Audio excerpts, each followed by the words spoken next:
Okay, let's just make sure that we're connected. Welcome, everybody. This, of course, is the George Mokoena Show, a show where I just look at some of the news, some headlines, and we speak about them. Hopefully, those talks can be a little bit wide-reaching and mean a lot more than just at the headline. So let's get straight into it. If you have not followed, please subscribe, and join the membership. We have a WhatsApp group that is just growing every single day, and we're learning a lot of things as it goes along. But anyway, guys, welcome to the George Mokoena Show. Let's get straight into it. Okay, so I'm going to jump straight into topic number one. We're going to cover 4 topics today. Number 1, Kaizer Chiefs, of course, is looking for a coach. And I've been giving updates, man. I've been speaking about Benny, we spoke about Mosimane, we've spoken about all those people, but reports have emerged that a late leading front runner has come out. And it is Alexander Santos, who is the current Petro de Luanda coach over there in Angola. Petro de Luanda, as you all will know, takes part in the CAF Champions League. They've actually played Chiefs. We played them and beat them when we went on our finals run. So it is a reputable team in South Africa, in Africa. So if we're looking at him, of course, Petro de Luanda, he was the assistant coach of Jose Peseiro over at Ahly when Jose Peseiro was the coach of Ahly. And then he's also been a similar assistant coach role, had similar assistant coach roles at SC Braga, FC Porto, the Saudi Arabian national team. Right, so this is now coach Santos. I've got no problem with him. Apparently, we're facing a bidding war against Wydad Casablanca and Simba for his services. So there's going to be a bit of a bidding war, but his contract has come to an end essentially with Petro de Luanda. The team and him are not seeing eye to eye. So that, of course, creates an opportunity for another team to jump in, right? And if we're being honest, the biggest thing on his CV, and possibly the biggest reason why they're looking at him, is because in the 2021-2022 season, he was able to beat Mamelodi Sundowns in the semi-finals of the CAF Champions League. So that's probably one of the biggest reasons. Now, what I think about this appointment, you guys know my thoughts about the coaching issue at Kaizer Chiefs. We need a manager. We need somebody that has a whole bunch of accolades. We need somebody who's going to be respected, who's going to walk into the dressing room and command that respect, who's going to know the fans and know how to deal with media, know how to deal with the spotlight, right? Have an aura for dealing with the spotlight, right?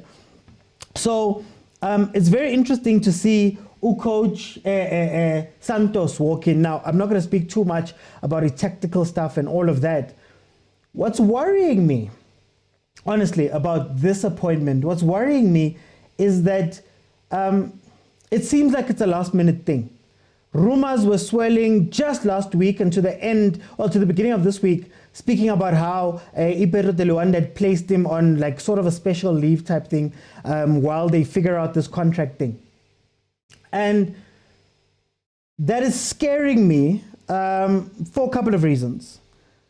Number 1, it's last minute. And I've always felt that whoever was going to come into Kaizer Chiefs would need to come into the team almost 6 months ahead of time. They would need to have been speaking to this person for 6 months, and they'd need to be setting up everything so that when they walk into the team, it's not a rushed preseason type thing. You've had your time to sit with him. You've maybe gotten your style of play questions out of the way. You've brought in players. You've changed some of the background stuff in order to make sure that this coach will be successful. So it's kind of shocking that a couple of days, a week after it's announced that he might not be renewing his contract there at Petro de Luanda, in comes Kaizer Chiefs. And it begs the question, what has been done at Kaizer Chiefs ever since Moliseng left? So if you remember correctly, Moliseng stepped aside last year, October, if I'm not mistaken. And we've had all of this time with coach Kevin Johnson. In that time, I would have suspected that they were going to go look for coaches, get their coaches early or get the coach early, and then speak to them throughout this time and make sure that everything is fine. Now, it could be the case. I'm going to give them the benefit of the doubt and say maybe they have done all of this groundwork in order to make sure that the coach is ready. But it is scary that this is the coach they're going for, and it feels like another free agent signing. A free agent signing similar to what they do with the players, right? It's a guy who just came onto the market. And it raises red flags because, as we know, Chiefs struggles with paying fees, buyout clauses, trying to buy players outright. So the fact that some of the coaches they've looked at are currently in jobs. We've spoken about the coaches in Brazil. We've spoken about the Spaniard coach. They are currently in jobs. About Pitso Mosimane.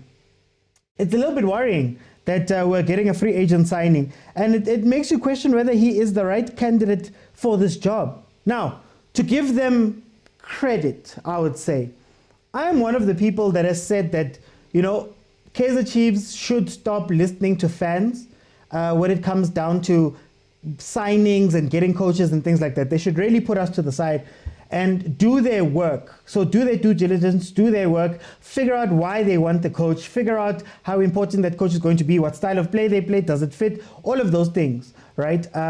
Separate from us.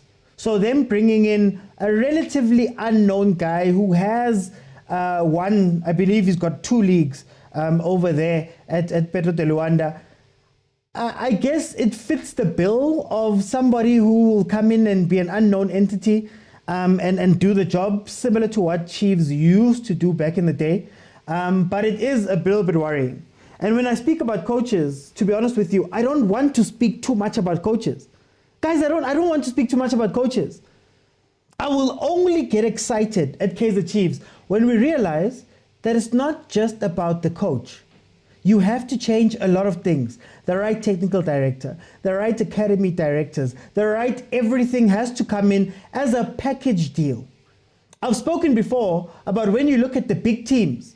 Liverpool changed their entire backroom staff, their entire executive staff when Klopp was coming in order to make sure that everything aligned. Man City did something similar with Pep, bringing in, his former Barcelona TD and all of those people to come in and serve at Barcelona. I believe that we need proper surgery at Kaizer Chiefs.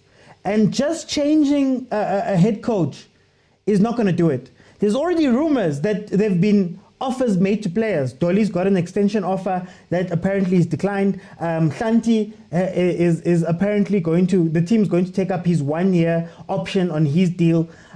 We've heard rumors of players being approached and possibly signed. And you ask the question, are we just changing faces in order to make it look like we're busy? In order to make it easier when we need to sever that relationship? Or are we actually doing the work? And when I hear of Usantos and him possibly coming in alone, and him possibly coming in with no changes within Kaizer Chiefs' structure, I don't know. I get nervous. But of course, this was just me letting you know what the rumor is about this new coach that they're looking at. Let's see how it goes. There was rumors over the past week on Wednesday that they would be announcing a coach and 2 players. Turned out that those rumors were false. There were rumors throughout the time that Coach Pitso was looked at, Coach Pitso Mosimane. They were speaking about a ton of different coaches, possibly even bringing back Atazwane. So at this current moment, I don't want to lie to you, we don't know what Kaizer Chiefs is about to do, but let's see how that plays out. So let's move on with still keeping into coaching issues. Right. For those who don't know, this is Coach Lihlonolo Siema. Coach Siema is a former player, used to play for Pirates, used to play for Celtic, if I'm not mistaken, and has done really well in the past year or so. Saved Chippa United from relegation last year. In order for them not to be relegated, he was the one that guided them here. He had taken Ipulukwane City to a top 8 position after getting promoted. So I believe they were 6th. When Duncan Lichisa, the other coach, had left and he took over and actually held his own. Then he was unceremoniously resigned according to him. And he found his way over to Iskukune United, the Iskukune United team that he currently has at 4th place. Right, so 4th place is where they're sitting currently, and they're doing very well. I don't think anybody at the beginning of the season would have expected Iskukune to be one of the teams that are leading the charge there in the PSL. You know, we all spoke about the Sundowns, we've spoken about the Stellenbosches, the Pirates, but nobody expected them to be fourth place. So, for all intents and purposes, this season, Lehlohonolo Seema has been one of the standout coaches in the league in terms of the resources he's had and what he's been able to do at two different teams. Now, jiggy surprise, we see that he's been placed on a special leave. And we know what that means. Special leave is basically code for getting fired. In the PSL, there's two things that happen. There's two options before a coach gets fired. Number one, you have the special leave option where they get put on this special leave. They're no longer around the team. The assistants take over. A week or two later, you find out they're fired. Or they hire a technical director. A former coach, technical director, who comes in and displaces the coach, right? So we all know where this is going. But the reason why I bring this up is that I want to speak about our PSL coaches and our South African coaches.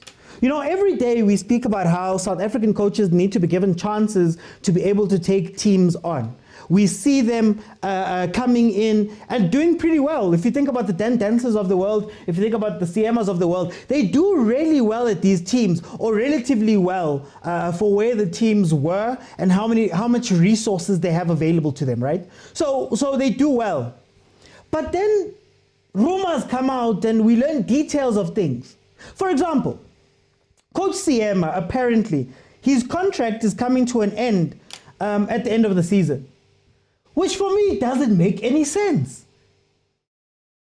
He just signed a couple of months ago. So that means his contract was a short-term contract. It's a 6-month contract. It's something that we've seen a lot of. Famously, Coach Dantans coached without a contract, apparently, allegedly, over at Royal AM. He allegedly signed a short-term contract with Gallants for 6 months. The terms were not clear. You know, there's a bunch of things that happen. Apparently, Coach Seema, before leaving Polokwane City, was in the same boat where he resigned, maybe because of the negotiations not going the way that they should, and maybe the team's not taking them seriously. And like I say, number one, the teams don't take them very seriously. Our PSL clubs, how do you give a guy a 6-month contract? How do you give him a 6-month contract for him to turn around the team and for him essentially to go and audition?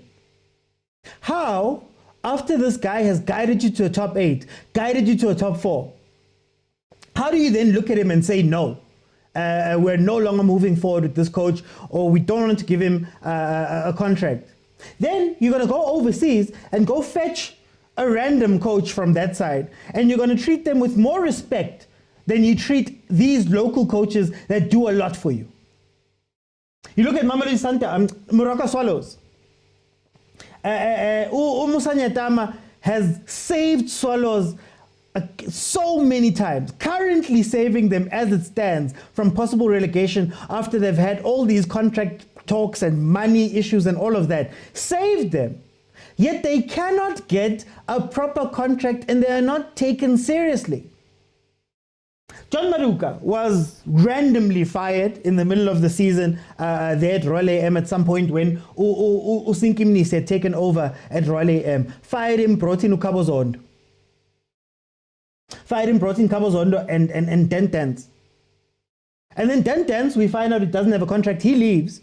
But then the owners come back and they're like, what are you doing? And they bring back John Maduka. Now, contractually, it doesn't make sense. Contractually, it means that the terms that are being offered to these coaches are so team-oriented and team-leaning that you can just fire a guy in the middle of it. And this is a long-time problem when it comes to the PSL. Because the PSL, we see it every couple of months with player contracts. Every now and then, there's an international player who's complaining and fighting. We've seen it with Nurkovic at Royal AM. There was a Marumo Callens guy who left Marumo Callens, a Kenyan, I'm forgetting his name. He left Marumo Callens because of contractual problems, and Marumo Callens had to pay him. Now he went to Richards Bay and left them. And there's an issue there, right? And it seems as though the internationals know their rights.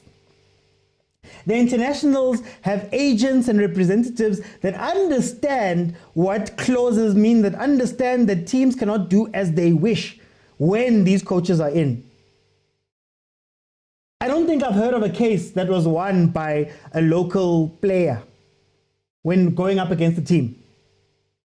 And we're going to touch on it because the next one we're going to speak about is Pitso's case with Mamelodi Sundowns. But it's so disconcerting to see teams not taking our coaches seriously.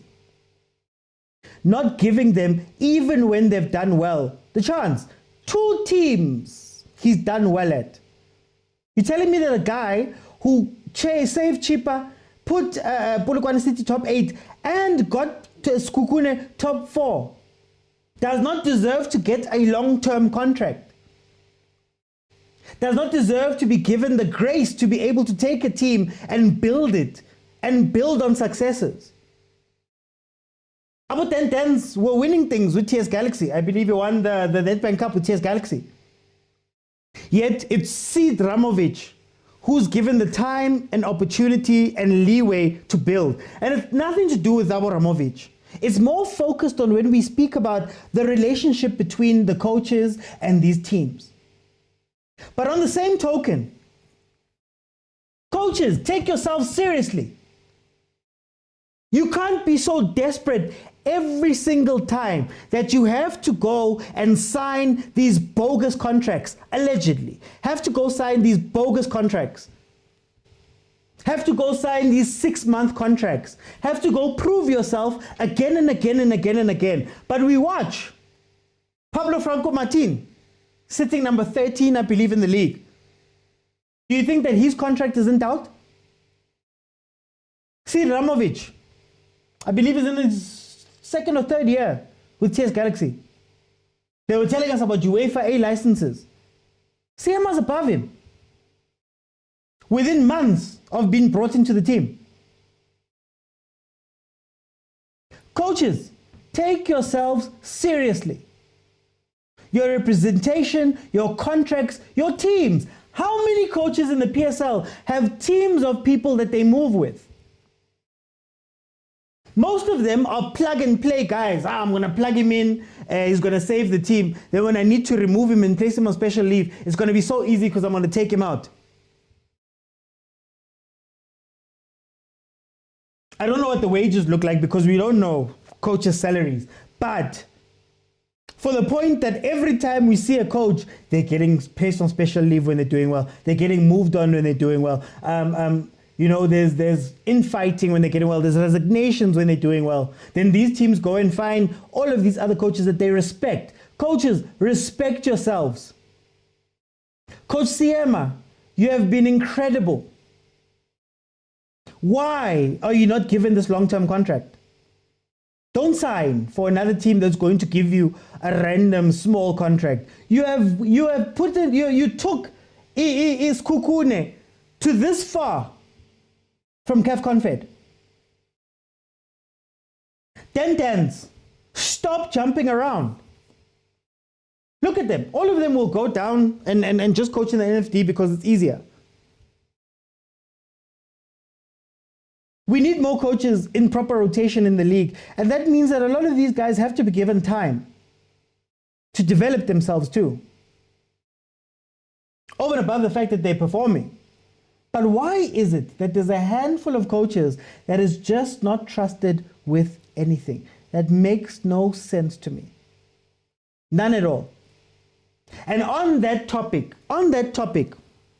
usually when we speak about Mamelodi Sundowns, they have a flawless record. Mamelodi Sundowns comes in and they get the best players. They get the best coaches. They get the best this. They get the best that. We can speak about everything that they do. Now, here comes a story. For those who don't know, Coach Pitso Mosimane is currently being sued. Him and MT Sports are currently being sued by Mamelodi Sundowns for the amount of 8.6 million rand. Right? They're being sued because allegedly when Coach Pitso left Mamelodi Sundowns to go to Ahly, there was certain things that weren't fulfilled because he broke it early, and now Mamelodi Sundowns is coming to collect its money. That makes sense, I guess. That makes sense. Even though you could argue that surely in football at this point, I would have expected Ahly to be fitting the bill to break Coach Pitso's contract. Isn't that what normally happens in world football? Right? But in any case, that aside, an interesting topic that links to what we spoke about just now, about Usiema, came up. Now, it's alleged by Coach Pitso's wife, who just so happens to be his agent, but also the owner of MT Sports, the company that they started to manage players, coaches, all of that stuff. It's alleged by her that Sundowns offered a contract, and this is the initial contract. Sundowns offered a contract.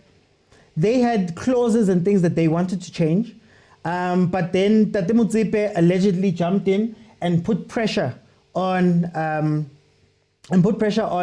Pitso, Coach Pitso. So it's alleged that at some point he called him directly and he said, you know what, the agents and the directors are messing up this deal. I want you need to sign this contract that I'm going to put in front of you. She alleges that she was driving to go to a meeting where they were meant to discuss these contracts, got into an accident or had to go to hospital, and Coach Pitso was pressured into signing a contract in a parking lot, right? And their reasoning, the reason that they give is that Coach Pitso wanted to get back into coaching as quickly as possible, right? And maybe there was a little bit of pressure from Patrice Motsepe. Now this goes back to what we just spoke about. Coach Pitso signed a contract in a parking lot. Is not words that I would have thought I would ever have to utter, or that makes sense. You know, Mamelodi Sundowns signing a contract in a parking lot that has loopholes, that has bad clauses, allegedly. And again, if this is true, doesn't that just highlight again that PSL teams don't take these people seriously? PSL teams don't take them seriously, to the point where I have my representation. My representation is coming to you, right? And now you're sitting there and you tell them not to come and you pressure me into signing. And that is how you end up with Coach CM. And that is how you end up now with 10-10s. I just did not believe that that happens at the level of Pitso, Coach Pitso. So the case is basically about duress. They're trying to say that Coach Pitso was pressured into making this decision, and when he signed the contract, they're invalidating the contract essentially. That's what they're trying to do. And she goes on to say, and it's been reported allegedly, that part of the clauses in the contract was that you have to win the Champions League every single year that you're there. And there's a bunch of other things that were added in that were impossible, but Coach Pitso signed. Again, pointing to the desperation of our coaches to get into situations that don't need this. Pointing to our clubs, getting coaches into situations where you're desperate. I am going to give you the worst terms. Now, luckily, to his credit, and I guess maybe financially he's a little bit more better off than a lot of them, he's actually fighting them. And now he's going to court and they're going back and forth, and it's becoming quite a disparaging thing. They are hitting each other with all types of dirt and stuff. Obviously, it comes up in a case. But I just wanted to highlight that I think in our league, our teams believe that they can move with anything. They can sign any contract, put anything on the table, especially for our local coaches, especially for our local players. And these things need to end, because you can tell every time a PSL team goes to court, there's things that get shown that just prove that this, whatever we're speaking about here, is not run like a proper, it's not run like a proper business. It's not run like a proper footballing thing. How can, I'll give an example. How can Nurkovic signs for you, he gets injured, play some games, and then you go, yeah, we're terminating this contract because you didn't play for Royal AM. And according to, I believe it was the labor laws and whatnot. And Nurkovic's agent was like, no, that's not what this means. They took it to FIFA and they won. So does this mean that a lot of these teams of ours, man, they just think they have carte blanche to do whatever they want to do when it comes to actually giving these contracts out? And it's only the internationals that are finding them, that are showing those loopholes that we have. We have to get serious, and our coaches have to get serious, and our teams need to get serious. You can't have people getting banned every day. You can't have people going to court. They're alleging 8.6 million. They're going out. On which contract? That contract that didn't have the clauses we had asked for. And this is years in the making. This is Coach Pitso's initial contract. Coach Pitso's initial contract. And I don't think Mamelodi Sundowns needs the 8.6 million. If we're being 100% honest, let's be honest. But on the other hand, I don't think Coach Pitso would struggle to pay this 8.6. But the nice thing about these cases, and also Sundowns in general, you can ask these questions because we know a lot more. I am sure that if we were to look at the contracts of PSL teams with their players, with their coaches, especially the local ones, especially, and I don't want to, no, I'm not going to take it there. Especially with the local coaches, you see, man, something's wrong. So that is where the case stands right now. Mamelodi Sundowns, of course, is also going to make their submissions. Apparently, Coach Patrice Motsepe has been subpoenaed and has to come in and also face up to these allegations and things. So we'll see how that one runs. Lastly, the last topic we're going to speak about today, is the conversation about Lyle Foster. So I will set the scene. Lyle Foster plays for Burnley in England. Burnley just recently got relegated back to the Championship. They'd gained promotion last season. Lyle Foster was called up. Oh, Lyle Foster had some issues, some depression issues, some mental health issues. And he flagged it to the club and missed a lot of games. He missed a lot of games with his depression. He missed a lot of games working through some of those things. And during that time, he had received a call-up for AFCON, the African Cup of Nations, but couldn't, obviously, because of him dealing with the issues, couldn't take part in the AFCON. So the story that was told to us was that, you know, he's dealing with this depression and he can't play. And I think everybody understood. Then it came out, it started being clear that he was playing games for Burnley during the time that the AFCON was happening. So pre-AFCON, when he was called up initially for the prelim squad, it wasn't AFCON time. But then as the weeks went along, he played more and more games for Burnley. I believe he played 7 games after his depressive episode, and maybe it would coincide with 3 matches in the AFCON. So fans took it, and we believed that, you know what, he doesn't want to come play for Bafana. There he is on the screen playing for Burnley, yet when we call him up, he doesn't want to come. There's been talks from fans that maybe he feels better than Bafana. Maybe Burnley feels better than Bafana. And that maybe he shouldn't come back to play in that situation. We've had some holdouts before. Obviously, when it hits social media and media in general, it becomes very salacious. It becomes very, controversial. People start saying things about his mental health and things like that. And it's been suggested that maybe he shouldn't come back to play for Bafana.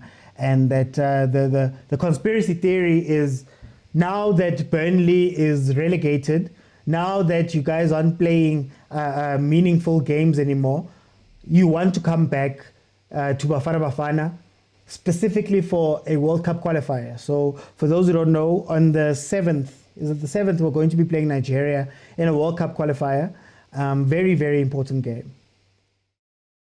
I think before I give my opinion, I want to look at this from the different viewpoints. So as fans, it's very shocking to get told that a player was injured, or a player lost his passport, or a player had a shoulder injury. Only for, the national team structures to come out and make it seem as though, a player didn't want to come. So in the case of Blom, that he made up the injury so that he could stay at St. Louis. In the case of Ngezana, I mean, really, you're going to lose your traveling stuff. That is I misplaced my passport, was basically his excuse. He went on to win the league in Romania, but that was his excuse. We had Abo Pesita not wanting, being given off. So from a fan perspective, you look at it and you go, oh, Maruboy. We see him. He's playing every week on 203. You can put it on and you'll see him playing for Burnley. He's played versus Liverpool and all of those things. So you start questioning, rightfully so to a degree, was it really that bad, or did he really just want to get out of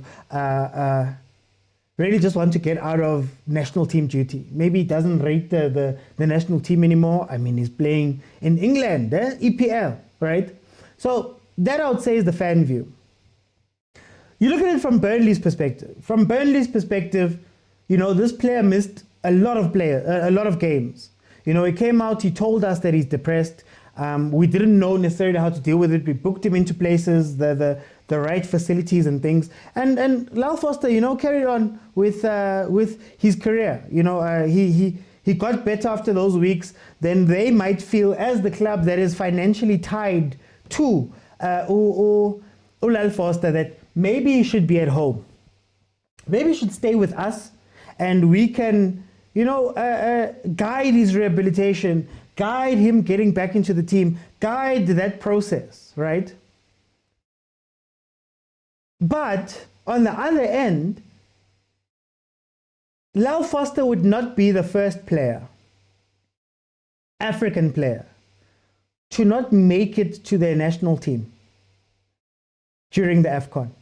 He wouldn't be the first African player to come up with a phantom injury, or club or him comes up with a phantom injury that stops him from being able to go play in the AFCON tournament. Why? Because they are active during December. The EPL, like we always say, doesn't stop. And the December period is crucial. December, early January is a crucial period for EPL teams. They often complain about African players going missing for AFCON. How can you trust on these players if they're just going to leave in January to go play? So I think we can also understand when people look at it and say, is this not just another trick? And it's not to say that Lyle Foster wasn't depressed, but was his recovery exaggerated by Burnley so that he could stay and play those games? Now remember, when he came from his depression, that episode where he was out, he played hard minutes. Boma 85, 90 minutes. He played for Liverpool. He played in some very heavy games, especially for a team that was in the relegation zone and fighting a relegation battle. Their coach was under fire. So you can understand if you look at Burnley and say, you know what, it's starting to look like you guys wanted to keep him there so he could play these games as one of your key players and keep him from the AFCON squad. You didn't even ease him back into the game. You kind of just plopped him there and left him there. It's easy to come to that because it's been done before, and it's not to put it on Burnley. It's not to put it on Burnley. It's been done before that way. It's very easy to do it. But then I feel like there's another side to it, and this side comes down to Safa. Sorry, before I finish on the Burnley point, they rushed him back so quickly that he played, was it 5 games, and had to go off for another 5 games, not in the squad. So that might point to even them misusing the player and forcing him to come back so quickly. Then the last viewpoint obviously is then Safa and Bafana and the media and how these things are reported to us. I, for one, am not a person who believes that no communications happened between Bafana and that Burnley team, especially if this is one of your key players, one of the top players in South Africa, one of the guys that are playing their trade in the top 1 of the top 5 leagues. You'd say that, you'd keep tabs, you'd speak to them, you'd make sure that by the time I have to call a preliminary squad, I have some information that leads me to believe that Lyle Foster will not be available or will be available. And in the case that he will not be available, you don't name in the preliminary squad and you let them go. So if well and truly his recovery from the depression had to go on a very long time, surely Safa would have reached out, and then Bruce doesn't put his name down on the thing. We argue as fans about whether he should or shouldn't play, but there isn't a drama. There's a lot of drama around Bafana. In the Blom situation, for example, Blom, they said that he had faked a shoulder injury and that they had sent a report to Bafana saying that Blom was injured and he couldn't take part, but then it turned out that he could actually take part and play in those games, right? And he wanted back into the squad right before they left. So Bafana was like, no, we don't want you to come in because you said you were injured. You lied about your injury. And one, it calls to question the reporting of this. Is it all just made so that we can click more, so that we can speak more about it, so that they can sell more newspapers and retweet and get more impressions on their articles and things?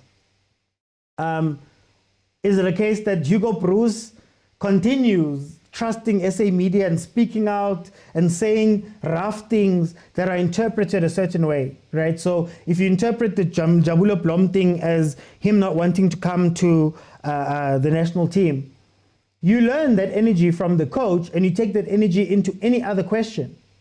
So now that we're questioning Lyle Foster, you've taken that energy of if a player doesn't want to come play for the team, leave him, screw him. And we're reacting that way. So I want to acknowledge the part that the media, that Bafana, that Hugo Bruce has to play in the perception of these things. A lot of what we're speaking about in our social medias and even here on the show is not fact, right? It's not things that I know for sure and I've got sources and stuff. This is me just speaking about the situation. And a lot of the time, that is the idea that we carry and we have. So these stakeholders have to understand what they're dealing with here when different visuals come out. It could be that Burnley reached out to Safa and told them that, hey guys, we want to guide this. And Safa agreed, or Bafana agreed, or at the very least they knew, right? They knew. But it also creates a big problem. And I want to, while I'm speaking about this, say that I am leaving the door open to anything. I'm leaving the door open to Burnley being right, Bafana being wrong, or the other way around. I'm leaving the door open to Lyle Foster was genuinely could not play for Bafana. Or that, you know, he decided that he didn't want to. The question now becomes, should he be called up? And I think from Foster's point of view, he was the one that had to flag this thing to the team. That, hey guys, I'm not feeling right. I'm not comfortable right now. My mental health is taking a hit. Can we please do something because I see that it's too much. So already on that token, you could tell that maybe the team didn't notice, and Vincent Kompany did come out and say, you know, he's proud of Lyle for standing up and speaking out. He's proud of Lyle for coming out and really bringing these issues to the fore and maybe making them also realize how to deal with it. He said that he's learning from this how to deal with these issues of mental health, right? Can either party be trusted with the health of Lyle Foster? Because like I said, they brought him back, they put him in the crunch games, he had to take another break. Right now, he's getting called up. And if the pressure coming from the country, which is the narrative that people have made, if the pressure coming from the country is so loud, is it the right move to bring Lyle Foster back into the national team when we're playing arguably our biggest rival? Actually, not arguably, they are our biggest rival. We know how tempers flare when Bafana and Nigeria meet the Super Eagles. We know what happens. I'm a content creator. I can tell you guys, I can tell you for free. That Nigeria game, I did a video, a pro Bafana video on my TikTok, and hey, the comments that I got, I've never gotten that many comments. And there it's even joking. I'm a content creator, it's fine, right? Content creator, it's fine or good, whatever. But I can only imagine what it's like for a player. So if this player has gone through those issues, should he be having his first game be in Nigeria for his own well-being after getting relegated? Should he be playing in that type of game that carries so much? Will he be able to handle it? Number two, is it unfair on the players that have been holding down the fort while Lyle Foster was struggling with his problems? Is it fair that the guys that went to AFCON, the guys that finished third, the guys who played about Andorra, Algeria, the guys that have been here should be pushed aside for this player to come back in? Is it the right timing? There's a bunch of questions around this that are very interesting questions. I would like to look at the situation, if coming to my point of view, I would like to look at the situation from the point of view that, guys, it's an injury, it's depression, it's all of that. If I see an injured player playing, a supposedly injured player playing before we have to go to an AFCON, I get disappointed. I get disappointed if there's nothing coming from the club or from SAFA to say, guys, this is the arrangement we had made.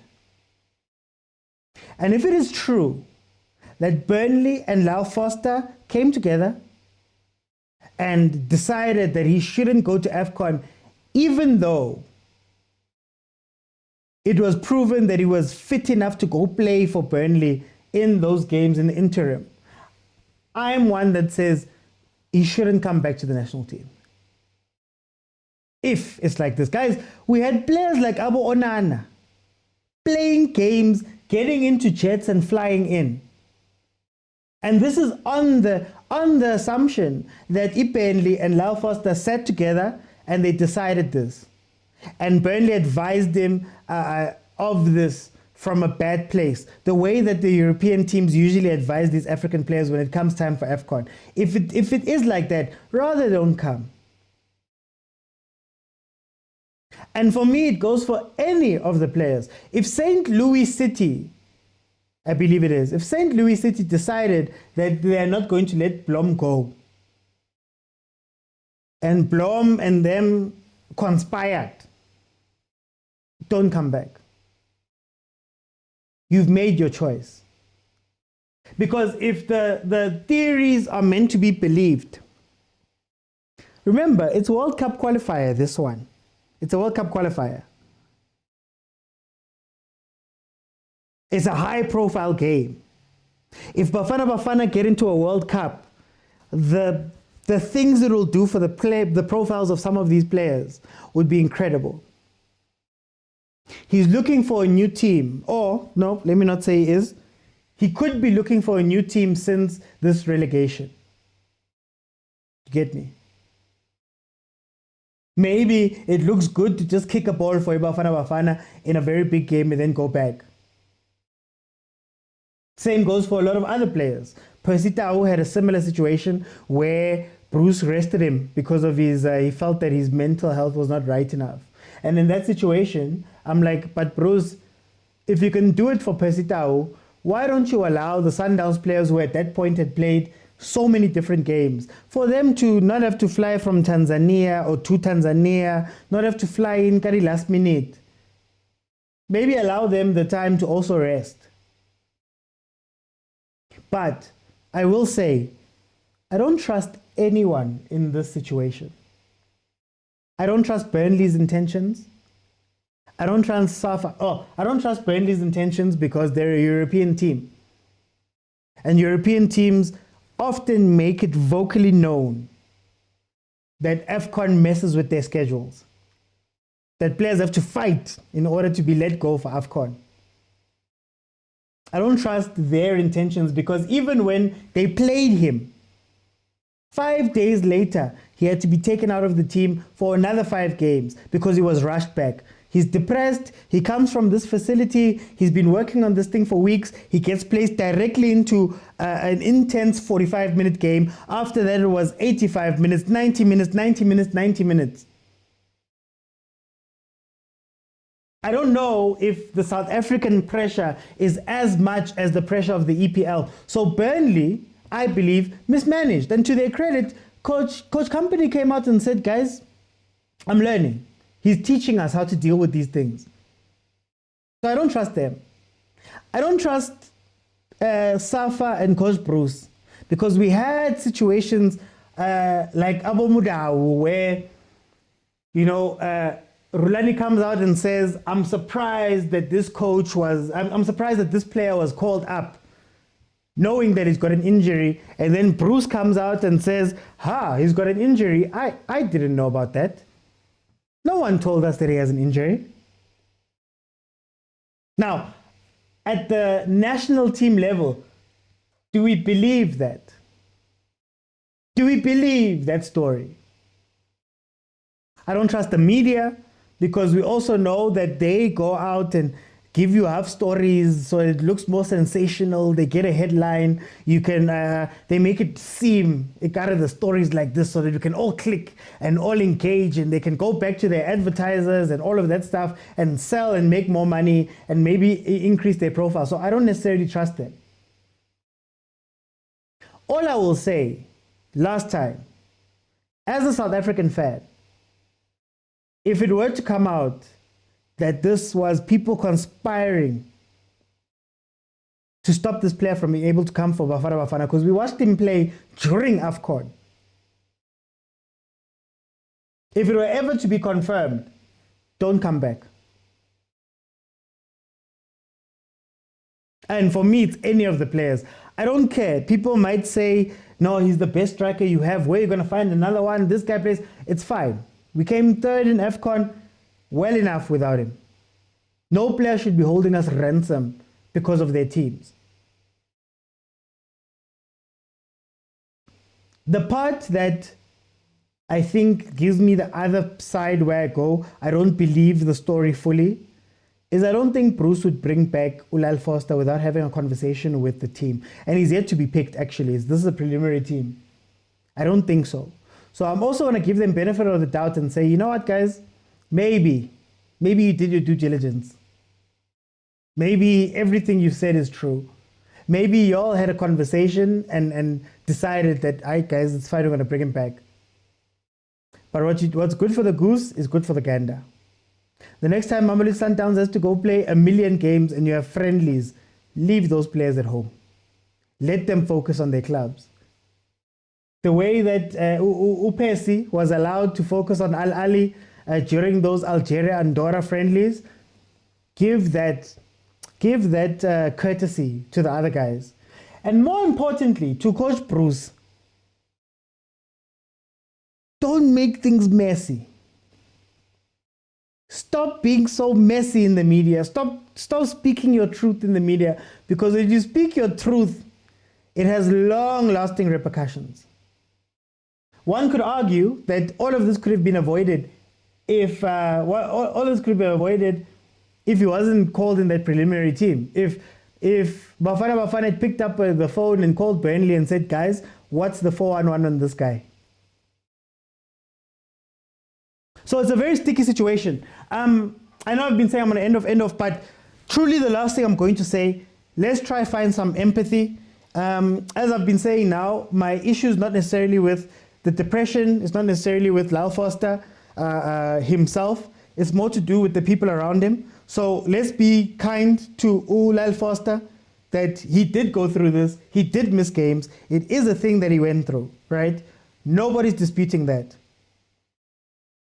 It's just how the teams handle these things, and what transpired is what creates these situations. So Remember, mental health is a real thing. Mental health issues are a real thing. Depression is a real thing.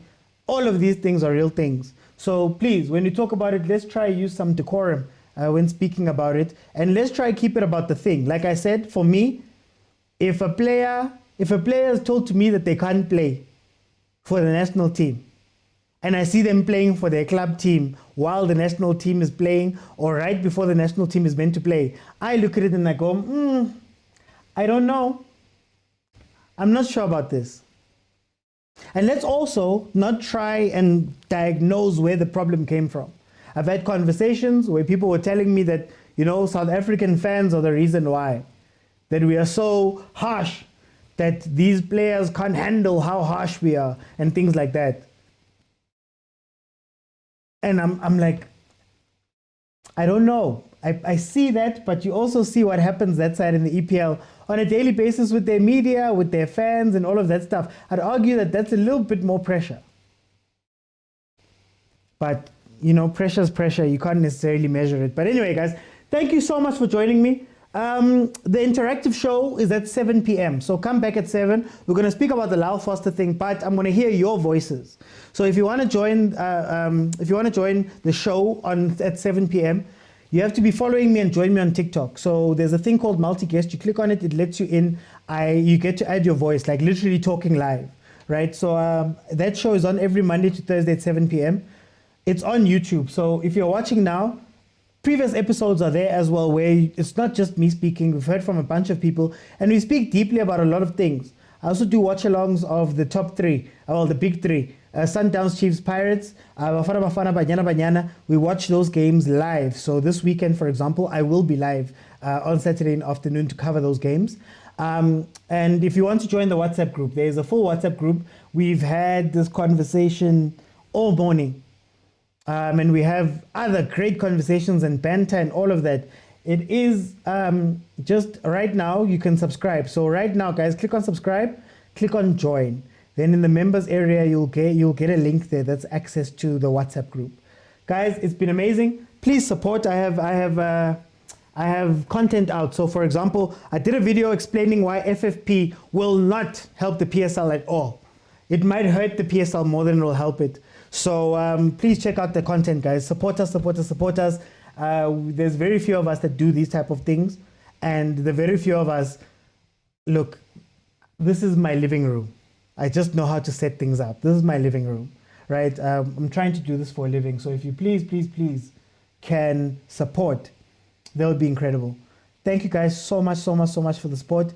I'll see you guys then tonight at 7 p.m. You can watch it on YouTube, but if you want to add your voice to the show, you have to join me on TikTok. Guys, it's been real. Let me see some of these comments here.